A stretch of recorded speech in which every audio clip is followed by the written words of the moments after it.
présenter les intervenants d'aujourd'hui.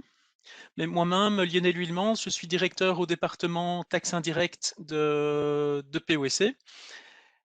Émilie, Oui, bonjour à tous. Émilie Venderme, Senior Manager dans le département Indirect Tax et plutôt spécialisée dans le commerce international. Donc, cette présentation est plus qu'applicable, disons.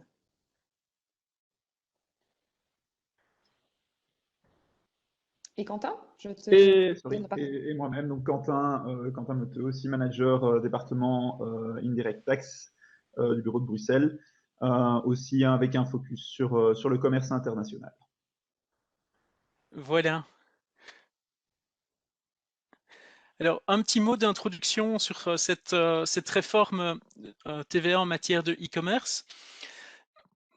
D'où est-ce que ça vient? Il faut voir que les règles en matière de TVA ont été établies dans le courant des années 70, avec deux grandes réformes dans les années 90 concernant les opérations intracommunautaires. Ensuite, vers 2010, avec la localisation des prestations de services. Et on s'est rendu compte que la législation TVA n'était pas du tout adapté à l'évolution du commerce international et notamment de ce qu'on va appeler le e-commerce dans les relations B2C, donc c'est-à-dire les livraisons vers des clients particuliers. Donc dans ce cadre-là, il y a plusieurs éléments qui rentrent en jeu, c'est qu'on a des règles qui ne sont pas adaptées, et aussi, on a aussi une perte de recettes très importante qui a été constatée depuis plusieurs années par les États membres, qui est due notamment au fait que certains opérateurs établis en dehors de l'Union européenne vont vendre à des particuliers au sein de l'Union européenne sans directement payer de TVA. De quelle façon? Très souvent, des paquets, des colis, des envois qui sont envoyés dans l'Union européenne mentionnent une valeur inférieure à 22 €, qui est la valeur à partir de laquelle on va commencer à payer de la TVA. Et donc, à partir du moment où ces valeurs sont inférieures, et en fait elles sont souvent sous-évaluées, ça permet à certains opérateurs d'éviter des paiements de TVA dans l'Union européenne, ce qui entraîne des pertes de recettes, et c'est un des éléments euh, qui est à l'origine en fait de cette réforme. D'autre part, l'objectif est donc ici aussi de pouvoir travailler pour les opérateurs européens sur un pied d'égalité avec les opérateurs hors Union. Alors si je regarde au niveau législatif, il y a déjà plusieurs mesures, enfin toutes sortes de textes qui ont été publiés, toute une série de textes, directives, règlements, etc. Assez compliqué d'avoir une vue globale là-dessus, mais c'est justement ça qu'on va essayer de voir aujourd'hui pour voir vers quelles réformes sont applicables à partir du 1er juillet 2021. Ici, en termes de date, il faut savoir que la date initiale pour la mise en place de ce paquet était janvier 2021, mais elle a été reportée au 1er juillet suite à la crise du Covid. Alors, en termes de changement, très brièvement, d'une part, on a aujourd'hui un système existant pour les prestations de services électroniques. Donc, par exemple, tout ce qui est accès à une base de données cloud, à un service en streaming comme Netflix, etc. Et pour ces opérations-là, les règles sont déjà bien établies. La TVA est due dans le pays du client et les opérateurs peuvent acquitter cette TVA via un régime spécifique qui s'appelle le mini one-stop shop, donc le mini guichet unique, qui permet de déposer une seule déclaration dans un pays de l'Union européenne pour payer la TVA qui est due dans tous les autres pays de l'Union européenne. Donc là, on a un mécanisme qui fonctionne déjà très bien pour les services électroniques, et ce mécanisme va être étendu à d'autres services, et surtout va être aussi utilisé pour les livraisons de biens intracommunautaires en B2C, ce qu'on va voir plus en détail. À côté de ça, on va avoir un nouveau système relatif aux importations de biens.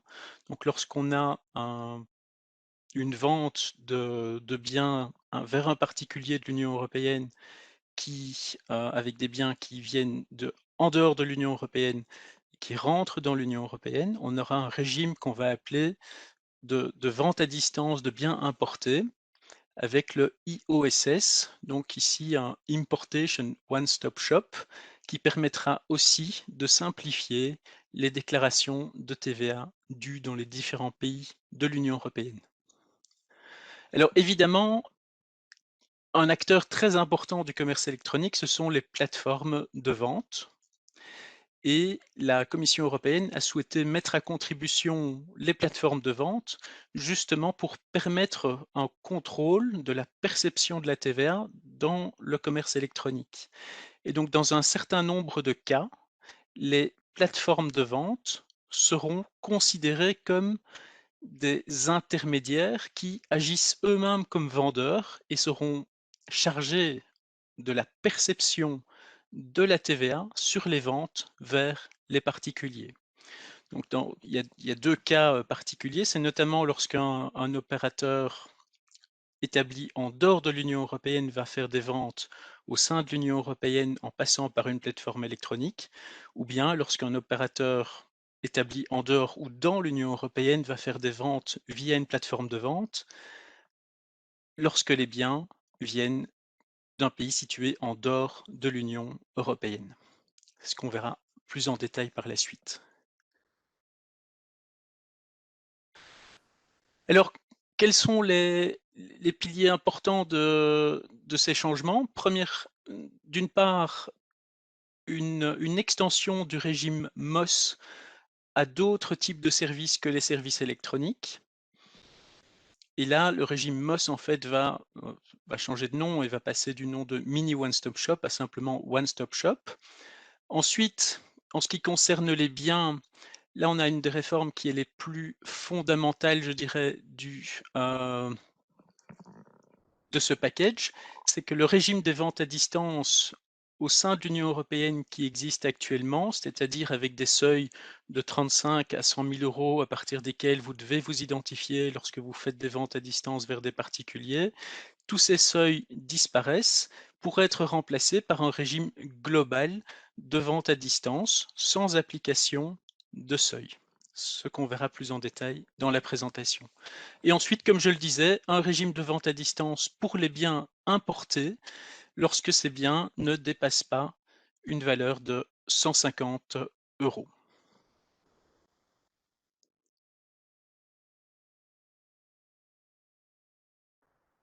Alors, je passe très brièvement sur la partie extension du régime MOS qui se transforme en OS pour les prestations de services.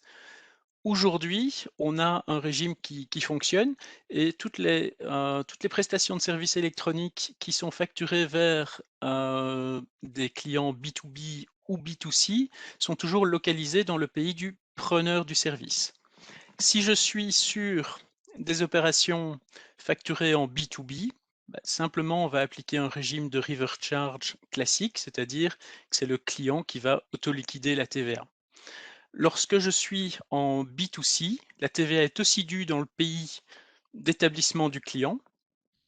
Aujourd'hui, je peux appliquer le régime MOS, c'est-à-dire que je peux déclarer l'ensemble des TVA dus dans les différents pays de l'Union européenne via ma déclaration MOS. À partir du 1er juillet, ce système MOS disparaît et est remplacé par le OS.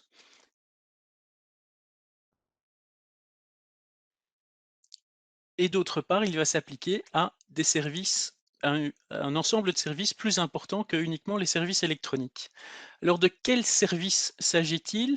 Il s'agit des prestations de services qui sont localisées dans un pays sur base d'une règle dérogatoire.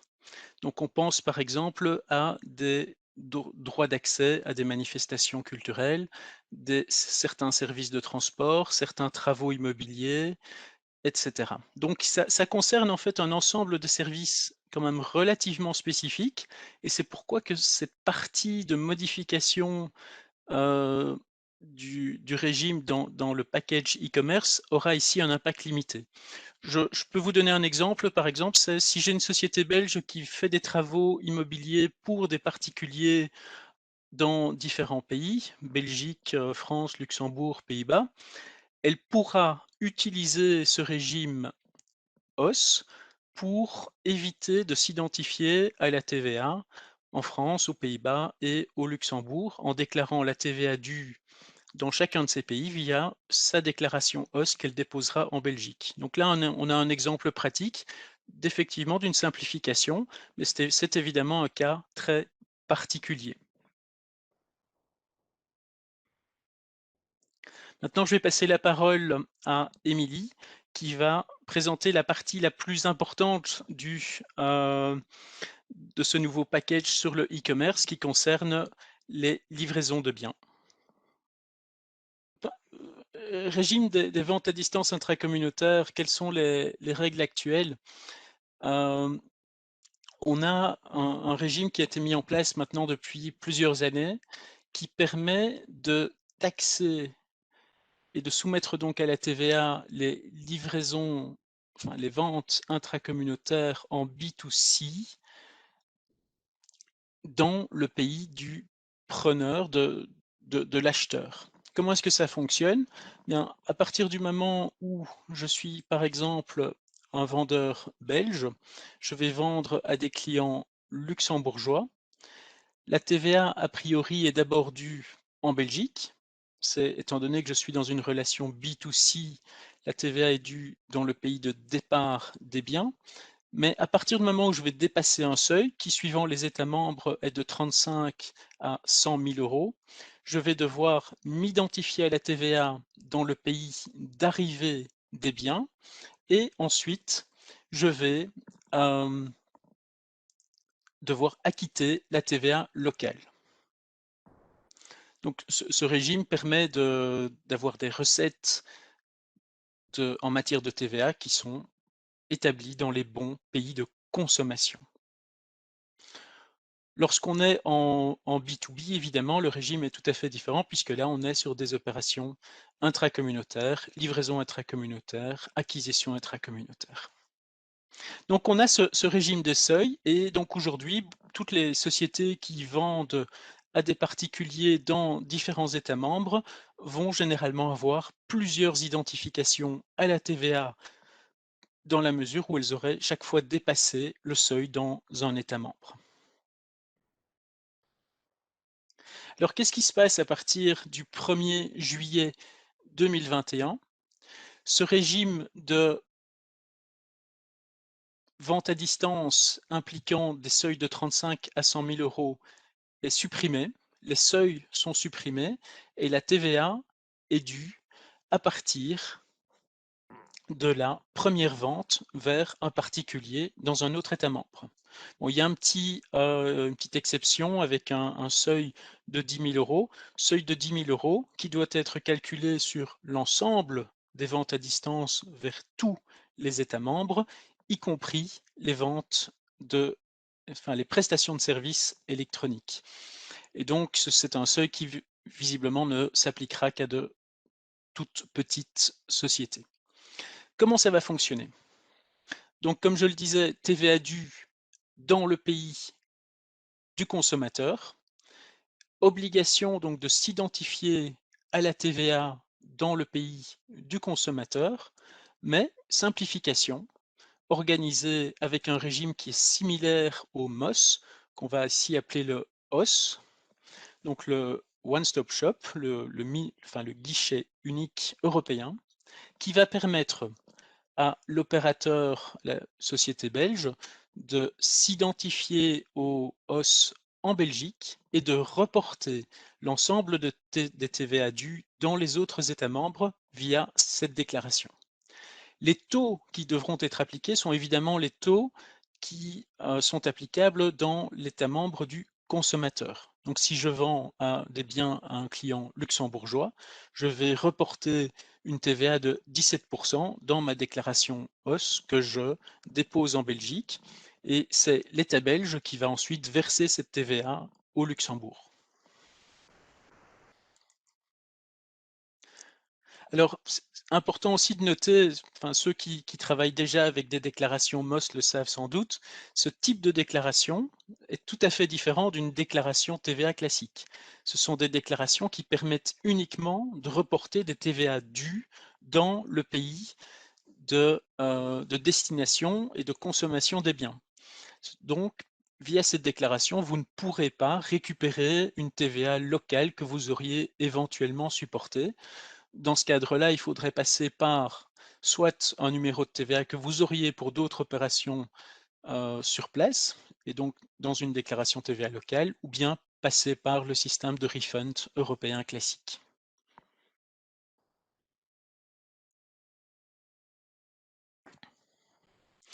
Alors, un point important par rapport aux opérations de B2C et de vente à distance, c'est tout ce qui concerne les retours de marchandises. En effet, dans le e-commerce, on a un des mécanismes de retour de marchandises qui sont très importants. Donc, vous commandez des biens et ensuite, ils ne conviennent pas exactement et donc vous pouvez les renvoyer. Dans ce cadre-là, il y a un mécanisme qui va être mis en place aussi pour pouvoir corriger ces retours de biens via la déclaration OSS. Et donc avec un système de notes de crédit qui devra être aussi repris dans les déclarations sur le système OSS.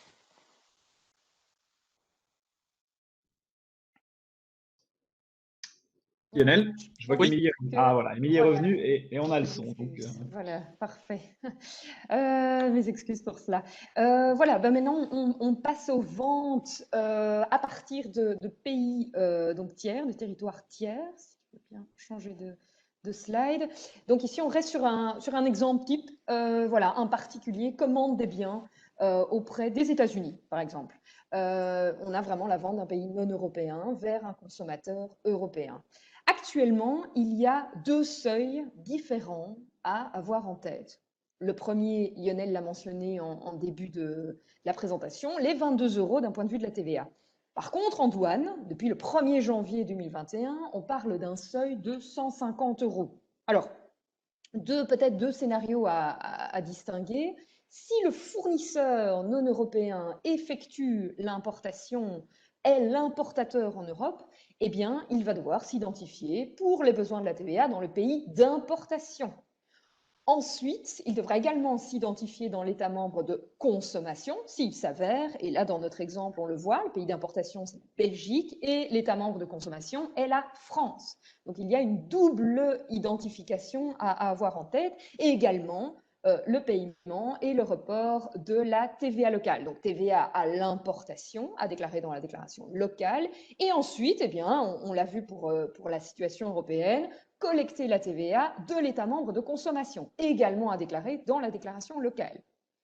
Petite particularité jusqu'à présent, l'importation est exemptée si on parle de marchandises ne dépassant pas 22 €. Alors, l'autre situation, c'est si le client est l'importateur, eh bien, voilà, il n'y a pas d'obligation pour le fournisseur d'être identifié pour les besoins de la TVA pour l'importation, mais à avoir quand même en tête, cela peut représenter une petite surprise pour le consommateur final, étant donné que lui va devoir payer et la TVA à l'importation, mais également les droits de douane. Et donc, comme je le disais, pas d'identification pour le fournisseur. Ça, ce sont les règles actuelles. Alors, les règles à partir du 1er juillet 2021. Eh bien, très simplement, abolition du seuil de 22 €. Donc, il n'y a plus deux seuils différents pour la TVA et pour les droits de douane, pour la douane, mais un alignement au niveau du seuil de 150 €. Donc, il est très important de faire la distinction entre les marchandises, les biens importés qui ont une valeur inférieure à 150 € et les marchandises dont la valeur est supérieure à 150 €.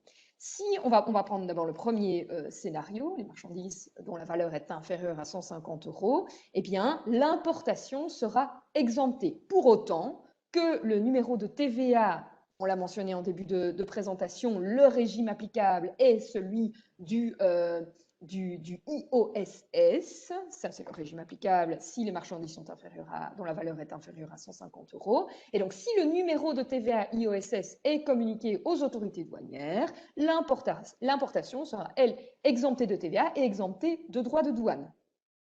Donc, la seule obligation de la part du fournisseur est de collecter la TVA via IOSS pour la livraison subséquente. Donc, la TVA applicable dans le pays de consommation. Donc, il n'est plus, et puis là, on retombe en fait sur les règles similaires à OSS, plus besoin de s'identifier dans chaque pays de consommation. Non, on va reporter et on va payer la TVA locale via la déclaration IOSS. Peut-être, mais on y reviendra un peu plus tard, juste d'un point de vue douanier, il y a une exonération de droits pour les envois dits de faible valeur, dans le contexte aussi bien B2B, B2C, dont la valeur intrinsèque, on l'a mentionné, le seuil de 150 €. Pour C2C, là, on parle d'une valeur inférieure à 45 €. Et alors, mais je pense que Lionel donnera plus de détails, dès le 1er janvier 2021, il y a aussi ce que l'on mentionne comme procédure spécifique de dédouanement, un ensemble de données super réduit. Donc, il s'agit de donner des informations beaucoup plus réduites pour procéder au dédouanement.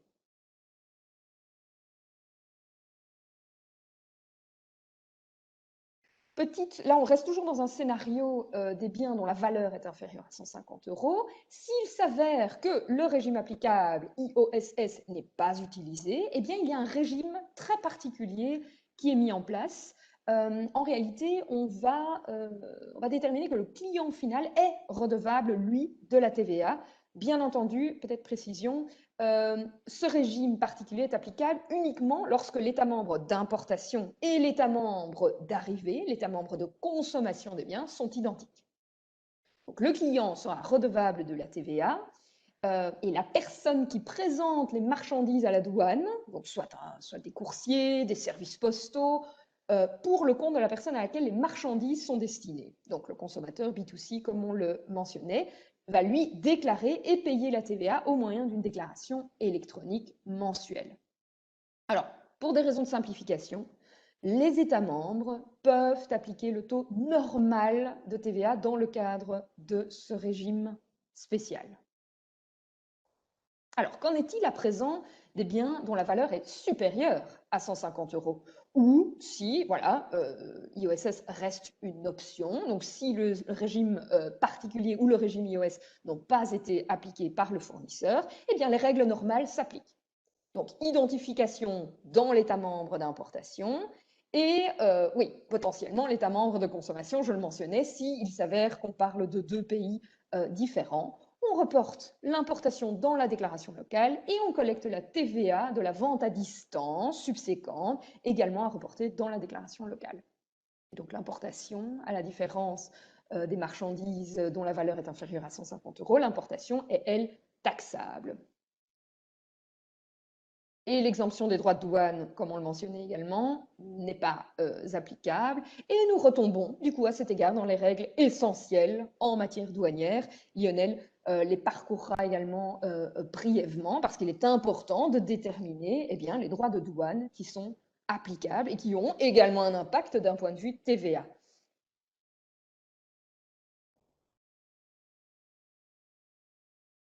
Alors, nous l'avions mentionné également pour les livraisons intracommunautaires, mais le point des retours de marchandises est d'autant plus applicable aussi pour les retours, je qualifierais de non-européens.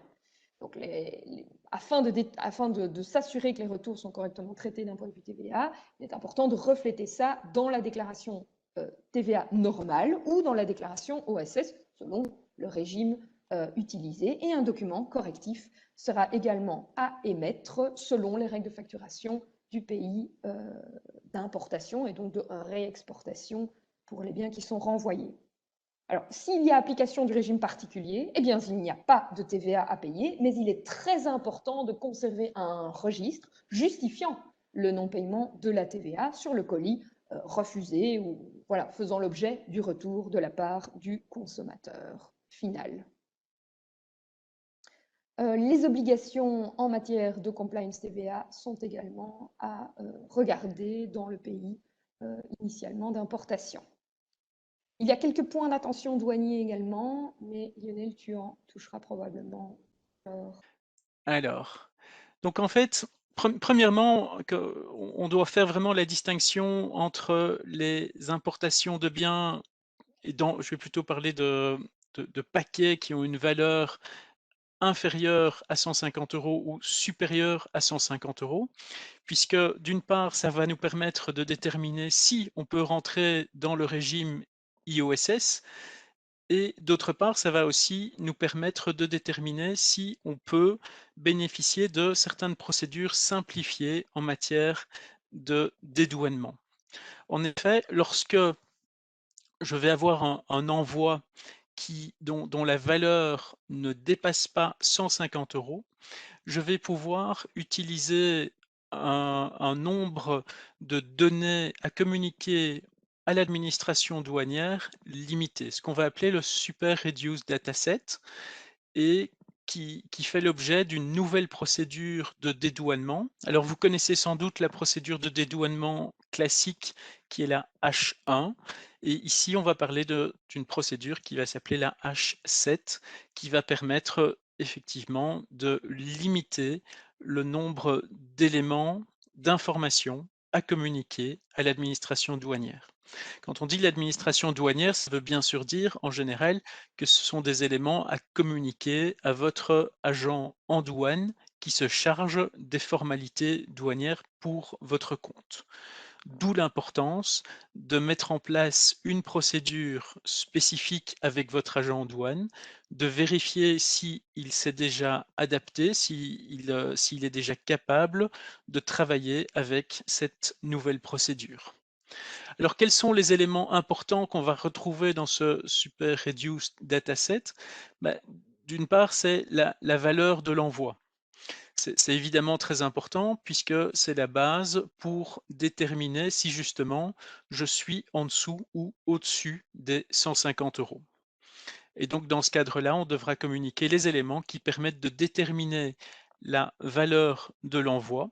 Un autre élément important qui sera à communiquer, c'est le Commodity Code, qui va permettre à l'administration douanière de faire des vérifications ciblées sur certains types de produits, et d'autre part, ce Commodity Code est utilisé pour des raisons statistiques au sein de l'Union européenne. D'où l'importance, même pour des petits envois, de pouvoir déterminer le Commodity Code correct, évidemment. Alors, un mot sur la valeur, donc ce qu'on va appeler la valeur intrinsèque. Et d'une part, on va parler de valeur dans le cadre des biens qu'on va appeler commerciaux. Alors, de quoi s'agit-il? Ce sont des biens lorsqu'ils sont vendus à partir d'une exportation vers le territoire de l'Union européenne. Et dans le cadre de cette valorisation, on va travailler d'une part sur le prix en excluant certains éléments comme les frais de transport et les frais d'assurance, pour autant qu'ils ne soient pas mentionnés globalement dans le prix mentionné vers le client. Donc très important de voir comment calculer correctement la valeur intrinsèque pour pouvoir déterminer si on se trouve effectivement en dessous ou au-dessus des 150 €, en sachant que la valeur en douane n'est pas tout, et donc la valeur sur lesquelles on va appliquer les tarifs douaniers n'est pas toujours identique à la valeur, ce qu'on appelle ici la valeur intrinsèque. Alors pour les biens de nature non commerciale, on va donc s'il y a simplement un mouvement de marchandises, on va déterminer le prix qui normalement aurait dû être payé dans une relation commerciale. Alors une question très importante qui va se poser et qui est importante tant sur le plan de la TVA que sur le plan de la douane, c'est quand est-ce qu'on va parler d'un envoi et d'un seul envoi? Puisque effectivement, si je vais grouper plusieurs produits dans un paquet, mais je vais augmenter ma valeur intrinsèque et je vais potentiellement dépasser le montant de 150 €. Alors, quand est-ce qu'on va pouvoir parler d'un seul envoi? C'est défini par la réglementation douanière. Bah, c'est un ensemble de biens qui sont envoyés simultanément du même vendeur, le consignor, vers le même acheteur, le consignee, et qui font l'objet d'un seul contrat de transport. Donc là aussi, important de voir d'un point de vue logistique comment les biens vont être acheminés vers l'Union européenne, puisque ça peut avoir un impact sur l'utilisation du régime IOSS et sur la franchise des droits de douane à l'importation. Alors, en ce qui concerne les envois qui dépasseraient 150 €, on va se retrouver sur les règles classiques d'importation que vous connaissez, c'est-à-dire qu'on n'a pas d'exonération et on aura une application des droits de douane. Et dans ce cadre-là, on va travailler avec les règles classiques pour déterminer le montant des droits de douane en fonction de la valorisation, classification, origine. Procédure, ce sera la procédure normale, donc suivant la déclaration standard type H1. Il existe évidemment certaines possibilités de simplification avec des systèmes de centralized clearance ou bien pour les envois postaux d'une valeur de maximum 1000 €, procédure simplifiée, ou bien des procédures simplifiées type I1.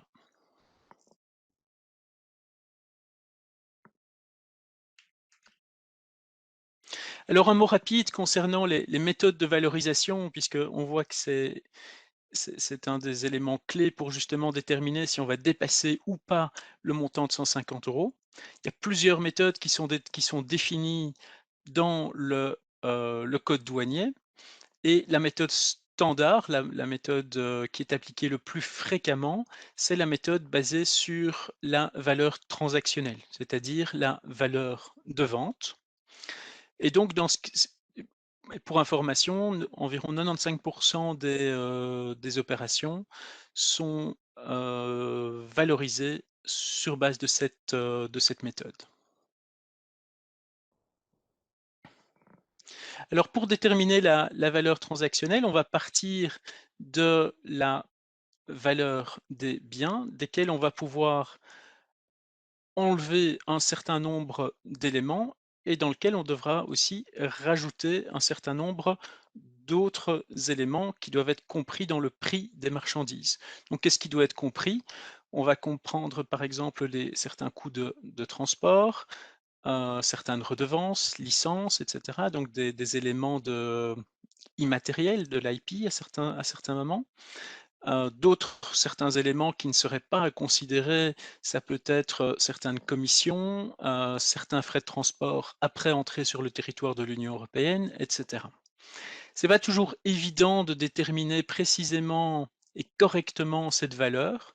Et donc, dans ce cadre-là, ce qu'on voit, c'est qu'il y a de plus en plus d'opérateurs dans le e-commerce qui cherchent à obtenir des accords auprès de l'administration, justement pour sécuriser une méthode de valorisation en accord avec l'administration.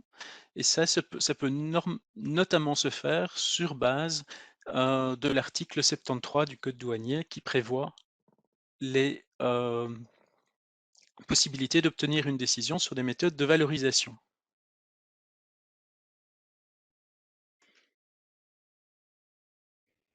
Voilà, ici j'ai fait un point rapide sur certains éléments douaniers.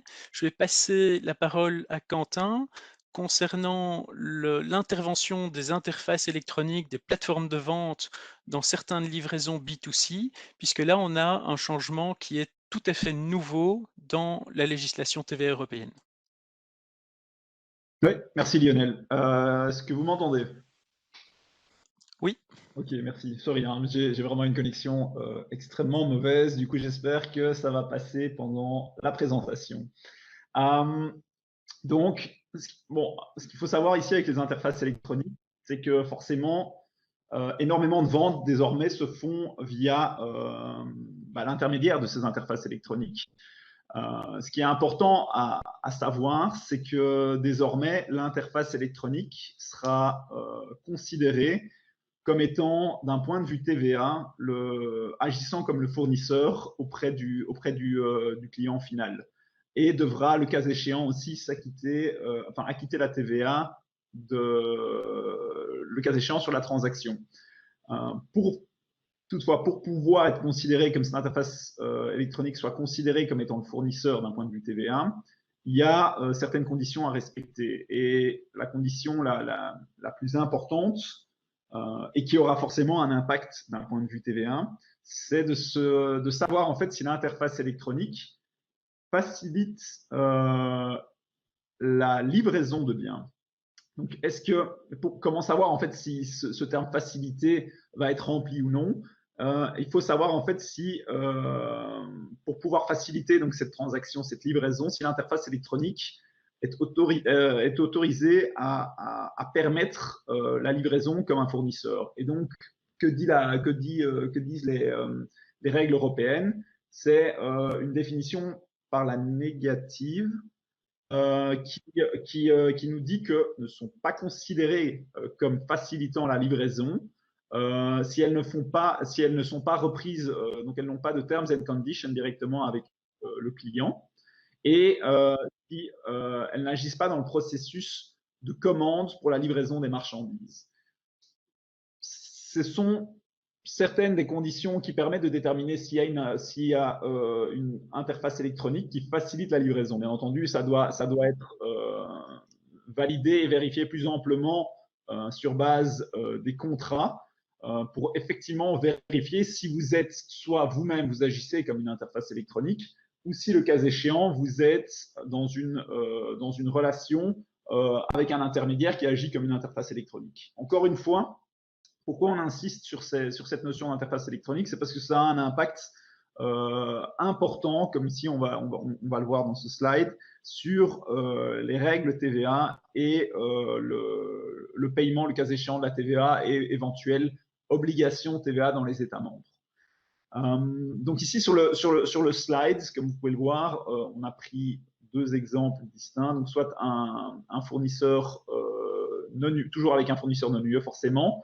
Ce qui est important à savoir ici et à prendre comme postulat, c'est que les biens sont déjà localisés dans l'Union européenne. Et on a pris l'exemple soit d'une livraison transfrontalière, soit d'une livraison locale. Donc le premier exemple, c'est le fournisseur non UE qui interagit donc dans une relation commerciale avec une plateforme. Le fournisseur non UE, les biens sont déjà dans un État membre distinct de celui où se situe le client B2C. Et ici, le traitement TVA qui est applicable, c'est entre le fournisseur non UE et la plateforme, donc une livraison locale qui sera exonérée. Et ensuite, il y aura une vente à distance de biens entre la plateforme et le client B2C. Et dans ce cas-ci, c'est l'interface électronique, donc la plateforme, qui effectuera la livraison locale et qui devra acquitter la TVA dans l'État membre de consommation. Ensuite, nous avons le deuxième exemple où ici, c'est une livraison locale entre un fournisseur, encore une fois non EU, la plateforme et le client B2C. Dans ce cas-ci, encore une fois, c'est la plateforme qui acquittera la TVA sur la livraison locale de biens. Dans l'autre slide, donc ici, on a pris l'exemple d'une vente à distance de biens importés pour une valeur qui est inférieure à 150, toujours via une interface électronique. Donc c'est le même principe. Donc ici, vous avez un fournisseur non UE et soit une livraison locale, soit une livraison transfrontalière. La plateforme ici sera considérée comme ayant effectué l'importation de biens, donc c'est excessivement important, et fera ensuite une vente à distance vers le client final et devra encore une fois acquitter de la TVA parce qu'elle sera considérée, et c'est encore une fois un élément et un aspect très important, elle sera considérée comme ayant elle-même effectué la livraison de marchandises au client final. Pour une fois encore que l'interface électronique soit considérée comme facilitant la livraison de biens vers le client final. Quelles sont les obligations pour l'interface électronique? C'est donc, comme je l'ai dit, l'interface électronique effectue une importation exonérée suivie d'une vente à distance de biens au client. Et en raison de cette transaction, l'interface électronique devra collecter la TVA auprès de l'État membre de consommation. Donc, on a vu quels sont les différents changements importants de ce package e-commerce. D'une part, suppression des seuils pour les ventes à distance avec la mise en œuvre d'un nouveau régime de vente à distance intracommunautaire qui peut être reporté via le système OSS et donc éviter les identifications à la TVA dans différents pays. La mise en place d'un système OSS pour les ventes à distance, qu'on va appeler maintenant les ventes à distance à l'importation, c'est-à-dire des biens qui sont envoyés vers des particuliers en dehors de l'Union européenne vers l'Union européenne. Et une responsabilité spécifique des plateformes de vente qui vont être considérées comme des vendeurs lorsqu'elles interviennent dans certaines opérations. Ici, j'ai repris un petit schéma dans lequel on va avoir le cas classique d'une société belge qui va faire des ventes d'une part via sa propre plateforme, son site internet, d'autre part via une plateforme indépendante, c'est-à-dire que les biens que la société vend sont accessibles via une plateforme de vente qui intervient clairement dans la vente dans la mesure où elle collecterait le paiement, par exemple, validerait la commande, etc., comme Quentin l'a expliqué. Avec des clients qui peuvent être, ici j'ai pris uniquement des clients basés dans l'Union européenne, qui peuvent être du B2B ou du B2C. Avec des fournisseurs qui peuvent être des fournisseurs européens et des fournisseurs non européens, où là, effectivement, on devra toujours faire très attention. Tiens, lorsque j'ai des biens qui viennent en dehors de l'Union européenne, est-ce que j'ai une valeur inférieure ou supérieure à 150 €? En termes de flux physique, je peux avoir des biens qui vont venir de l'Union européenne ou en dehors ou qui sont extérieurs à l'Union européenne, qui peuvent être envoyés directement chez les clients ou qui peuvent être de façon intermédiaire, placé dans un entrepôt qui peut être en Belgique, mais qui peut être aussi dans d'autres pays de l'Union européenne. Donc ici, on a une situation qui semble assez simple et classique. Je vais, avec ce cas, avoir quasiment l'ensemble des options possibles du nouveau régime. En effet, je vais travailler avec des clients B2B, B2C, d'où l'importance de devoir bien identifier si mes clients agissent avec un numéro de TVA ou bien sont des particuliers. Je vais travailler avec une plateforme de vente indépendante. Je suis une société belge, donc a priori, les cas où la plateforme agit comme un vendeur assimilé sont limités, mais les cas peuvent se produire si la plateforme intervient directement dans une vente de biens qui proviennent d'un pays extérieur à l'Union européenne. Je vais avoir des biens qui partent de l'Union européenne vers mes clients B2C. Je vais avoir des biens qui partent de pays extérieurs à l'Union européenne vers mes clients B2C. Et donc, je me retrouve avec un ensemble de possibilités et de cas à traiter.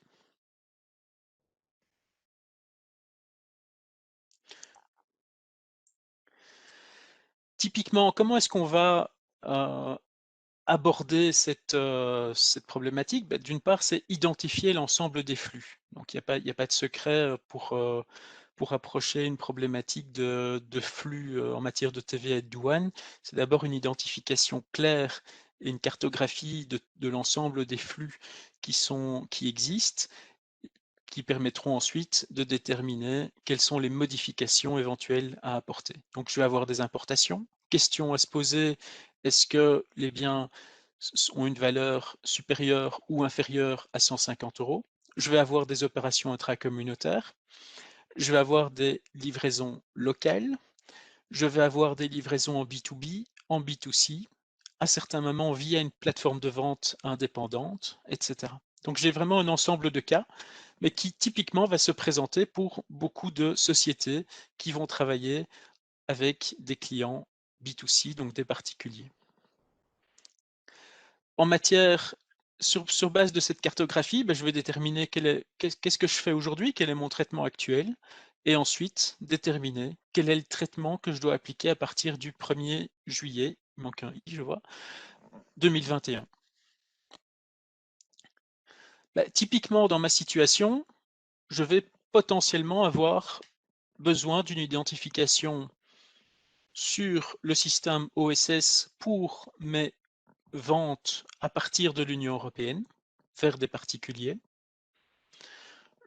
ce qui me permettra éventuellement de supprimer des identifications à la TVA dont je dispose actuellement et que j'ai dû obtenir suite au régime qui existe aujourd'hui pour les ventes à distance. C'est-à-dire j'ai dépassé le seuil, j'ai dû m'identifier à la TVA. Avec le système OSS, je vais éventuellement pouvoir supprimer certains de ces numéros de TVA. Même chose pour tout ce qui concerne les flux à l'importation. Je vais potentiellement devoir avoir un numéro de TVA IOSS pour régler les importations et donc les livraisons qui partent directement d'un pays hors Union européenne à destination d'un client B2C dans l'Union européenne. Point important ici à noter, c'est que je vais me retrouver avec d'une part un numéro OSS et d'autre part un numéro IOSS. Donc c'est-à-dire ce sont deux déclarations TVA distinctes. Quentin va en parler plus en détail par la suite. Et donc en gros, ma société belge, elle va avoir un numéro de TVA belge classique, un numéro de TVA OSS, un numéro de TVA IOSS. Et donc elle va déposer 3 déclarations et potentiellement, elle a peut-être encore des numéros de TVA actifs dans d'autres États membres. Tout ça, évidemment, implique que je dois pouvoir le gérer dans mon système ERP.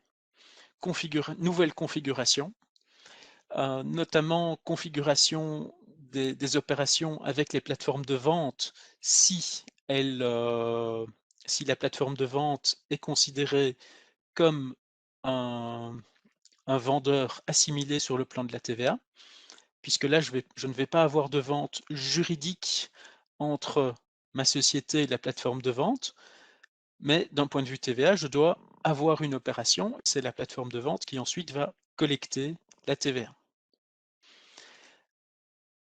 Identification de la base de données des clients, qui est B2B, qui est B2C, etc. Ça va devenir d'autant plus important. Le lieu d'établissement des clients, B2C notamment, très important à déterminer.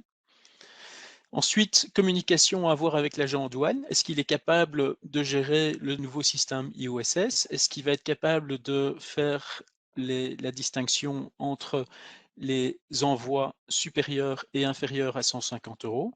Quelles sont les données dont il aura besoin? Quelles sont les données qu'il devra lui me communiquer, etc. Toutes sortes de choses à mettre en place. Même chose avec la plateforme de vente. Quelles sont les données que je vais devoir communiquer à la plateforme de vente? Qu'est-ce que la plateforme de vente va devoir me renvoyer comme données afin de pouvoir assurer la compliance des deux côtés. À côté de ça, il y a toutes sortes d'autres éléments, en termes de pricing notamment, puisque c'est clair ici qu'on va appliquer la TVA locale du pays, TVA qui va être collecté immédiatement lors de la commande, et donc un pricing TVA comprise, ou bien un pricing différencié par pays, tous des éléments importants en termes de marketing et de relations commerciales. Comment est-ce que je vais gérer mes retours, etc. Donc il y a des aspects qui sont fiscaux, il y a des aspects qui sont plutôt, il y a pas mal d'aspects en termes de compliance et de formalisme, il y a aussi des aspects commerciaux à examiner. Donc voilà, c'est pour vous donner un exemple qui part d'un schéma qui, a priori, est relativement classique, et on voit directement qu'on va devoir intégrer directement le nouveau régime OSS, le nouveau régime IOSS, et potentiellement la problématique des ventes assimilées avec les plateformes de vente.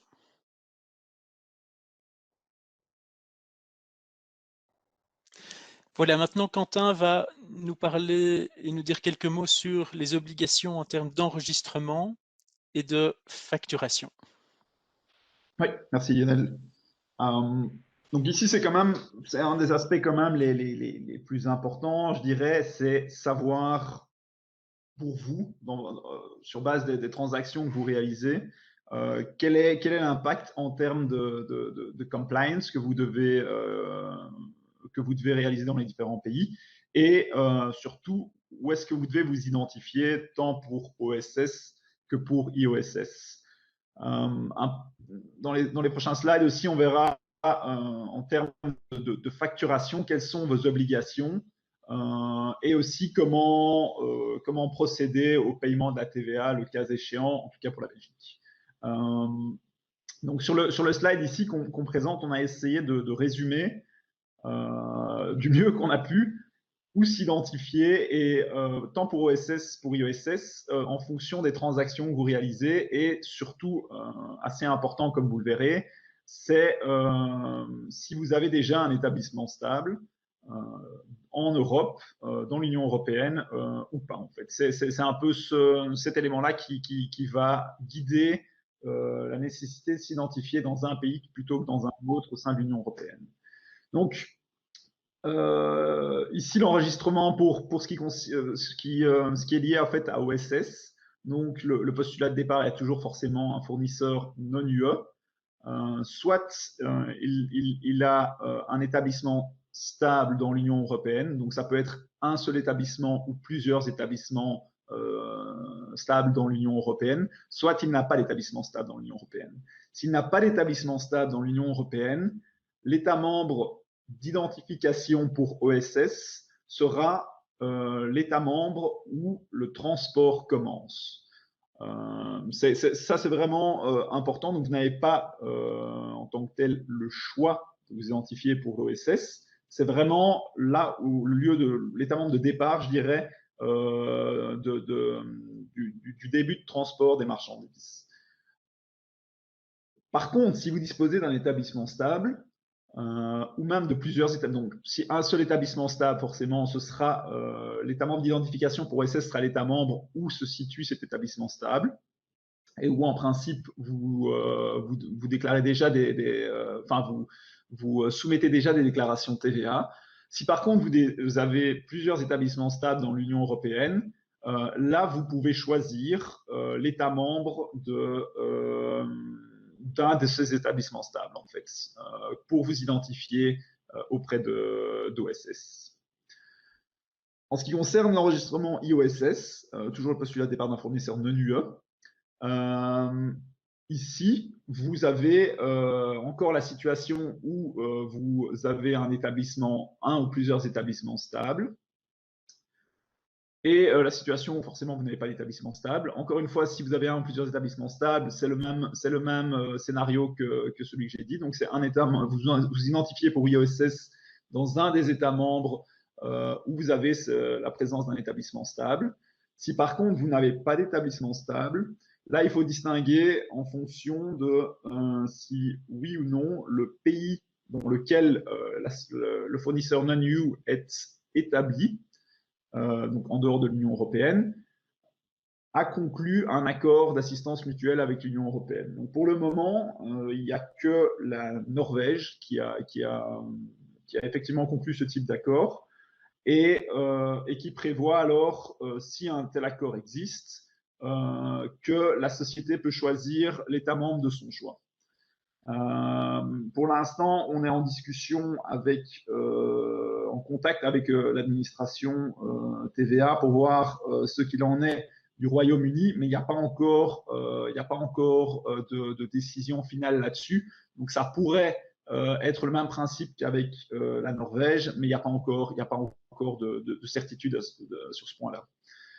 Si par contre, il n'y a pas, donc vous n'êtes pas, le fournisseur vient d'un autre pays que la Norvège et potentiellement ici le UK, mais encore une fois, il n'y a rien de sûr pour le UK, alors vous devez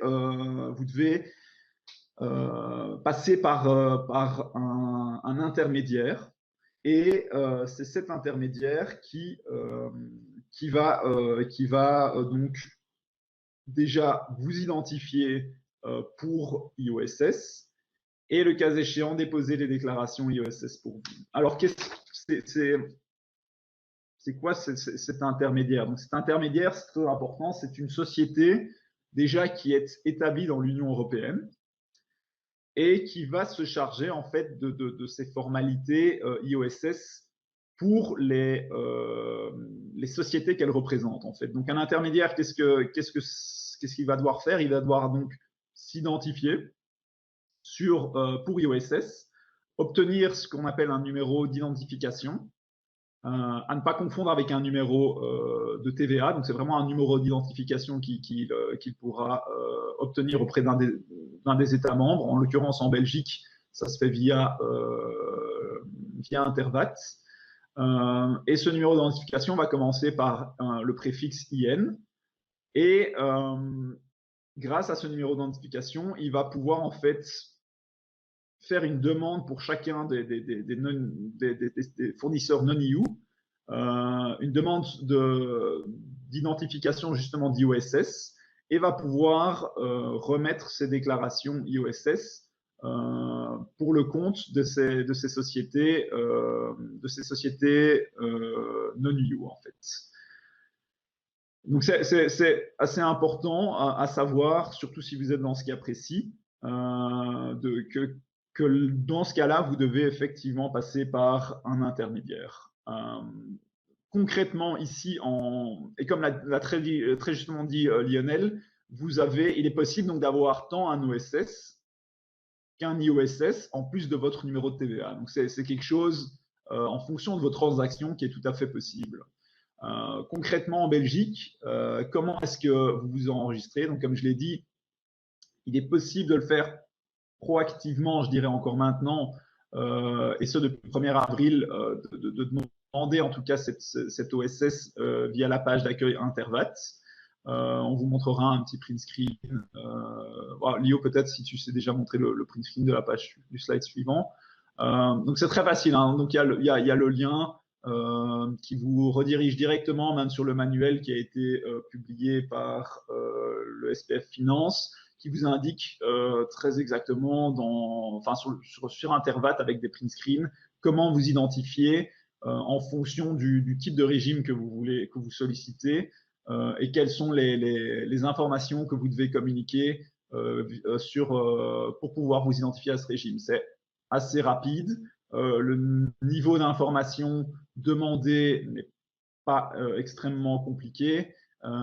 Souvent, ce sont des adresses, l'adresse de la société, les personnes de contact, les statuts parfois de la société, mais c'est quelque chose d'assez straightforward et vraiment très bien expliqué sur le site web du SPF Finance. Et Lio, si tu reviens sur le slide précédent, du coup. Donc, vous pouvez les identifier déjà maintenant en prévision de vos activités si vous voyez que ça va générer le besoin de s'identifier pour OSS. Ce qu'on voit aussi, c'est bien souvent les sociétés sont déjà identifiées pour les besoins du mini one-stop shop et se demandent en fait ce qu'elles doivent faire pour pouvoir passer au régime OSS, étant donné que le régime MOS est amené, je ne dirais pas à disparaître, mais en tout cas à se transformer en OSS. la bonne nouvelle, c'est que si vos activités pour le MOS sont exactement similaires à vos activités futures qui tomberont sous le champ de l'OSS, vous ne devez absolument rien faire. Donc, vous serez automatiquement, vous changerez automatiquement de régime MOS vers l'OSS. Si par contre, vous avez, en plus de vos activités MOS, des activités qui sont spécifiques à un régime OSS et qui sont distinctes du coup du régime MOS, là, vous devez updater en fait je dirais votre profil sur Intervat pour pouvoir cadrer avec ces nouvelles activités et le renseigner auprès de l'administration TVA. Encore une fois, c'est une procédure qui n'est pas extrêmement longue, mais qu'il convient de faire correctement. Et je dirais pourquoi il convient de le faire correctement dans quelques instants. Mais donc voilà, c'est vraiment important si vous êtes déjà pour MOS, pas d'autres activités, vous passerez automatiquement sur OSS. Si vous êtes sur MOS, mais que vous faites aussi des activités qui tombent sur le champ de l'OSS, faites-le updater déjà de votre profil, je dirais, sur Intervat.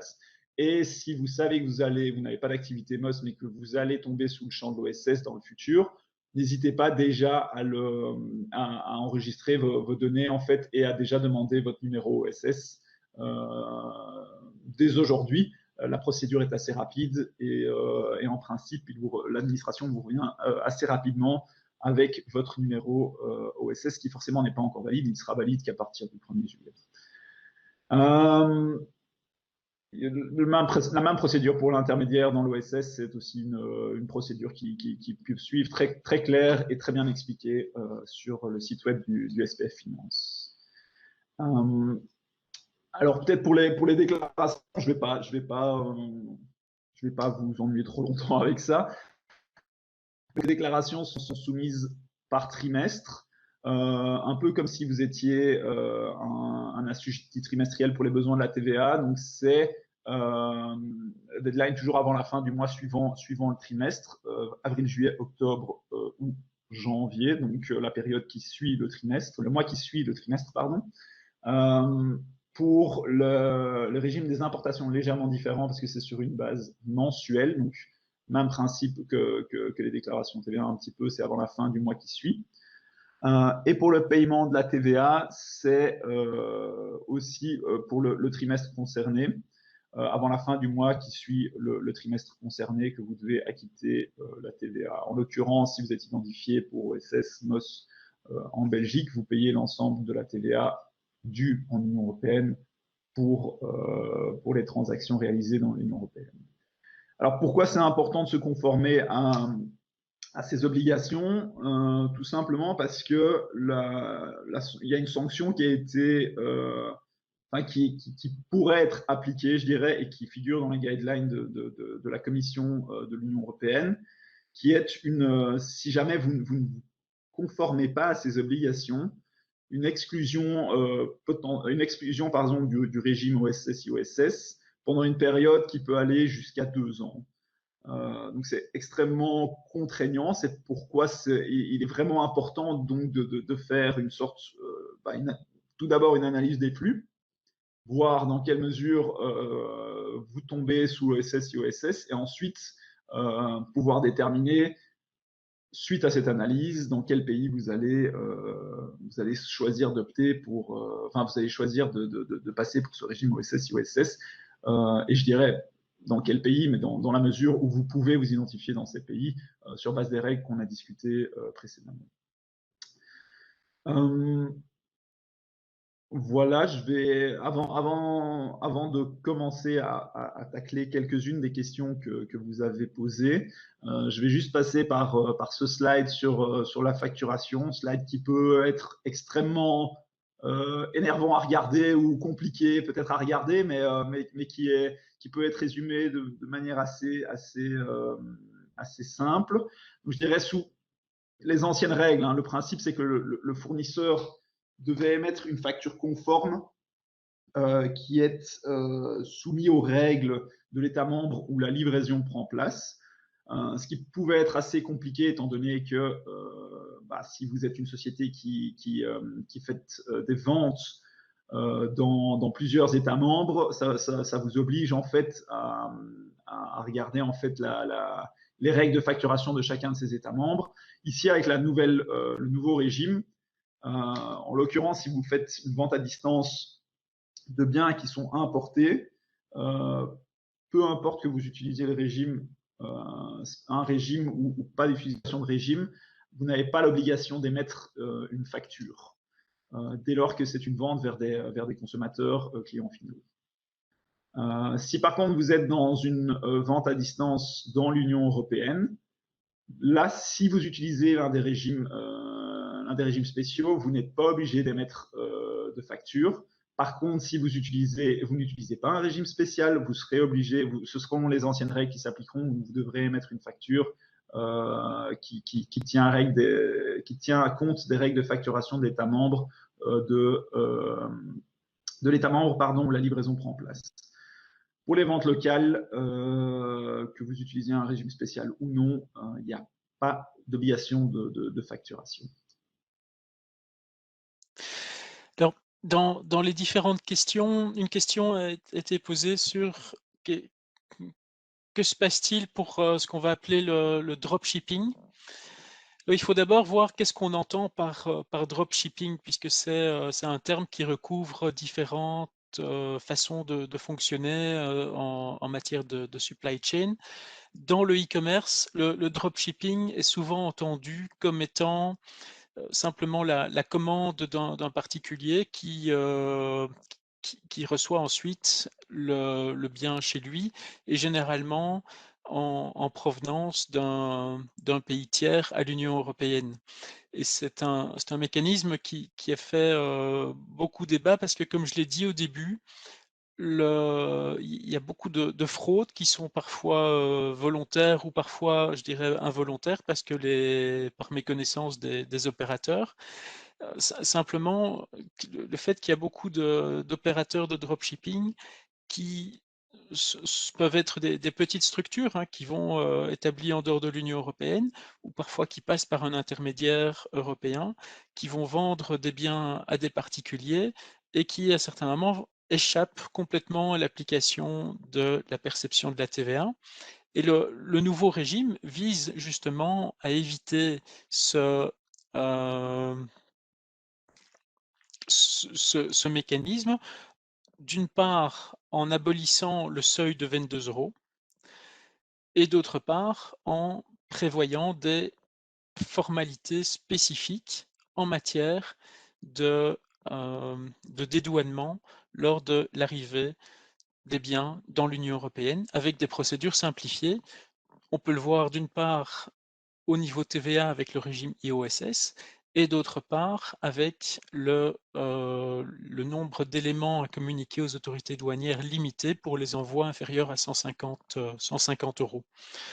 Donc, si on parle de dropshipping comme on l'entend actuellement, ça implique évidemment une modification très importante pour certains opérateurs qui arrivaient à vendre au sein de l'Union européenne sans application de la TVA ou des droits de douane.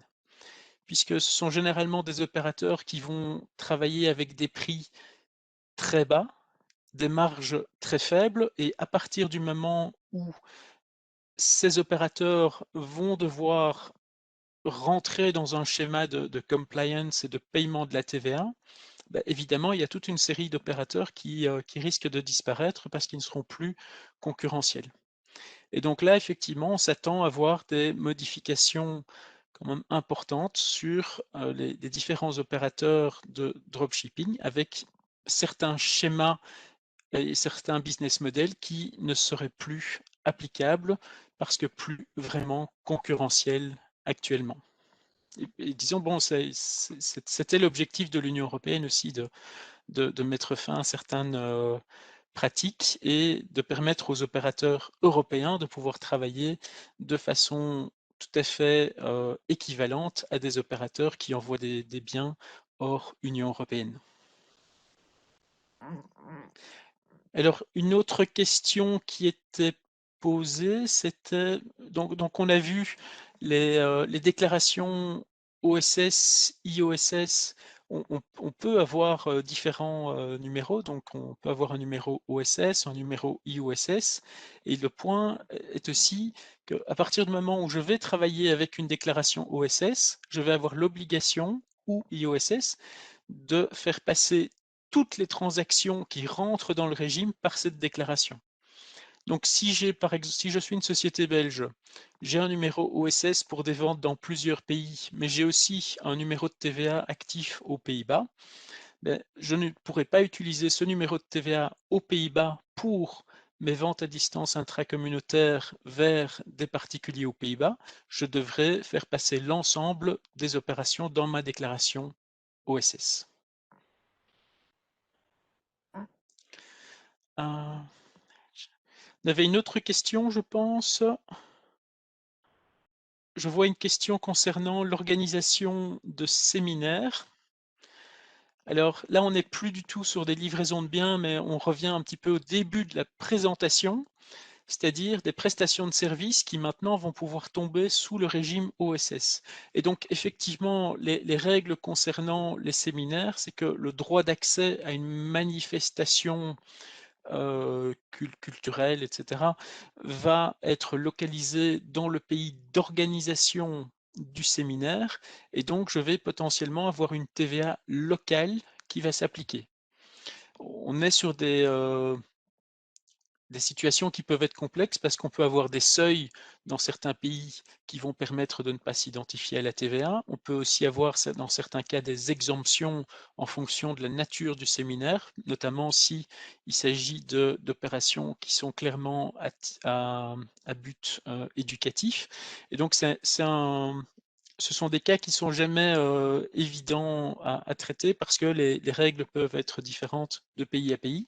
Mais donc effectivement, je vais pouvoir utiliser à partir de juillet le système OSS pour éviter un enregistrement à la TVA dans différents pays où j'organise des séminaires.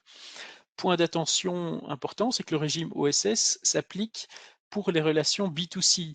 Et à partir du moment où je vais avoir des clients éventuellement B2B parmi les participants, je pourrais tomber dans une situation assez paradoxale où je devrais quand même facturer une TVA locale à ces clients. Là, on va voir un petit peu comment ça se mettrait en place en pratique, puisque rien n'empêcherait évidemment de payer la TVA locale via le système OSS, mais évidemment la TVA alors ne serait pas récupérable par le client. Donc à voir comment appliquer ça en pratique. Quentin, je ne sais pas s'il y a d'autres questions. Je n'ai pas reçu d'autres questions sur le chat. J'ai reçu beaucoup d'emails et de réponses sur le chat pour votre présence. Donc, je les ai bien reçus, hein, ne vous inquiétez pas. Mais je n'ai pas reçu d'autres questions sur le chat. Donc, j'imagine que la présentation était très claire pour tout le monde, du coup. Ouais. Malgré les problèmes techniques. Ici, bon, vous n'avez pas trop de questions. Nous, on a quand même quelques questions clés, je dirais, à se poser quand vous êtes actif dans le e-commerce.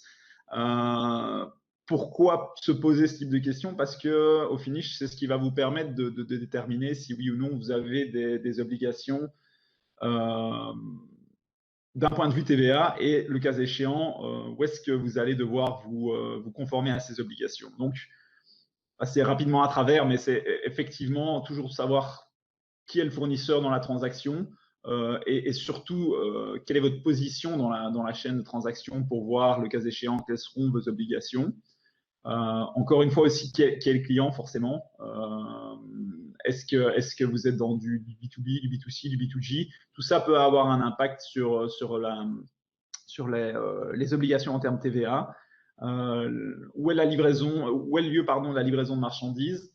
Que se passe-t-il en cas de retour de marchandises et qu'est-ce que vous devez faire tant d'un point de vue reporting que compliance d'un point de vue TVA, donc comme l'a expliqué Émilie et Lionel. Quel est le taux de TVA applicable? Ça, forcément, c'est un aspect important, surtout si vous tombez dans plusieurs États membres en raison de vos activités, vous tombez dans plusieurs États membres différents, qui doit acquitter la TVA, être certain que vous ne la payez pas 2 fois ou que vous ne la payez pas tout court. Est-ce que vous avez un droit à déduction sur les opérations entrantes? Est-ce que vous avez aussi une obligation de facturation, comme on l'a vu? Quelles sont les exigences en matière de facturation? Qui doit et va payer la facture? Quelles sont vos obligations d'un point de vue TVA? Où est-ce que vous devez vous identifier? Et que se passe-t-il en cas d'un contrôle TVA, que ce soit un audit TVA local en Belgique ou bien dans un autre État membre? Comment devez-vous vous préparer, je dirais, pour pouvoir faire face à ce type de contrôle? Et le plus important aussi, c'est comment allez-vous vous organiser, je dirais, contractuellement et juridiquement, afin que ça reflète effectivement votre position dans la chaîne de transaction, votre rôle dans la chaîne de transaction, et que ça reflète aussi correctement les obligations TVA qui seront les vôtres dans la chaîne de transaction. Donc, toutes ces questions sont clés afin de pouvoir justement être prêt, je dirais, d'un point de vue TVA. Et c'est là que Lionel donc, va peut-être, sûrement, vous expliquer comment nous, on peut vous assister à ce niveau-là. Lionel, tu es en mute. Ouais, merci. Voilà, donc ici, on a parcouru les différents changements. On voit que ce sont des changements importants qui clairement vont toucher essentiellement les opérateurs qui travaillent en B2C. Les sociétés qui travaillent uniquement en B2B sont finalement très peu touchées par ces modifications des régimes TVA. Les points importants à prendre en compte, c'est que là aussi, c'est une législation ici qui est nouvelle. Tous les textes ne sont pas encore publiés. Normalement, probablement cette semaine, l'administration va publier l'arrêté royal concernant tout ce qui est obligation, en précisant un peu plus quels sont les registres, listings, etc., qui devront être tenus. Donc il y a aussi évidemment des formalités, comme le disait Quentin, qui doivent être suivies pour appliquer ces régimes. Comment est-ce que nous, on peut vous assister? Comment est-ce qu'on assiste typiquement nos clients par rapport à ce genre de problématique? C'est un petit peu en faisant référence à l'exemple que je vous ai montré. C'est d'abord, on part d'un mapping des opérations pour bien comprendre quels sont les flux, qu'est-ce qu'on envisage de faire dans le futur, avec qui est-ce qu'on travaille, quels sont les flux physiques, est-ce qu'on travaille avec des plateformes, etc. Et sur base de tous ces éléments-là, on peut déterminer quelles sont les modifications à envisager et quelle est la meilleure marche à suivre en termes d'identification OSS, IOSS, communication des données vers les plateformes, vers les agents douanes, etc. Avec certaines opportunités de simplification, évidemment, pour des sociétés qui seraient identifiées aujourd'hui dans de multiples pays européens, qui pourraient, en appliquant le HOS, limiter ces identifications à la TVA. Donc là, c'est un petit peu l'approche que nous appliquons. Comment est-ce qu'on fait ça? La méthode la plus simple, c'est d'organiser un workshop pour parcourir l'ensemble des flux et pour déterminer les modifications et les recommandations à suivre pour s'adapter à la nouvelle législation qui rentre en vigueur ce 1er juillet 2021. Alors, ce qu'on voit aussi, c'est qu'il y a pas mal d'opérateurs qui, suite à la mise en place de ces nouvelles règles, se rendent compte qu'il y a des erreurs qui ont été faites dans le passé.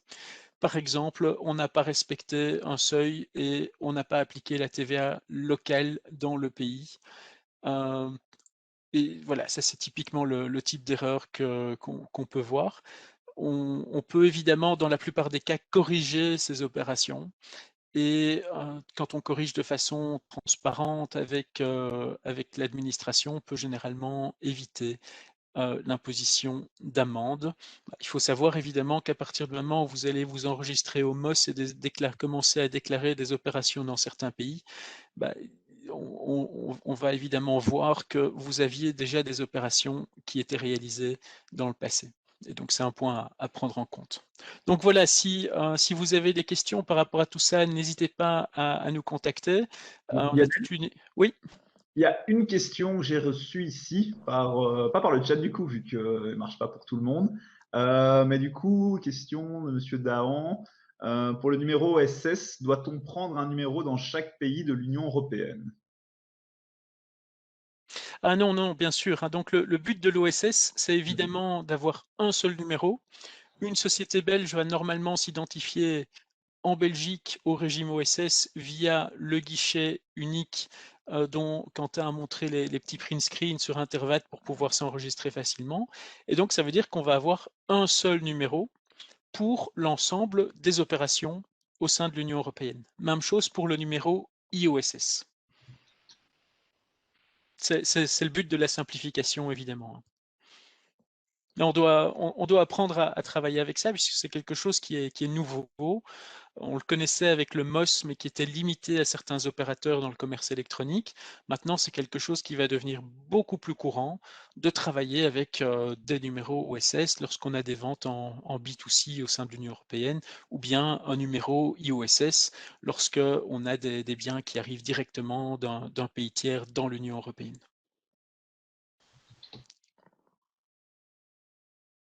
Voilà.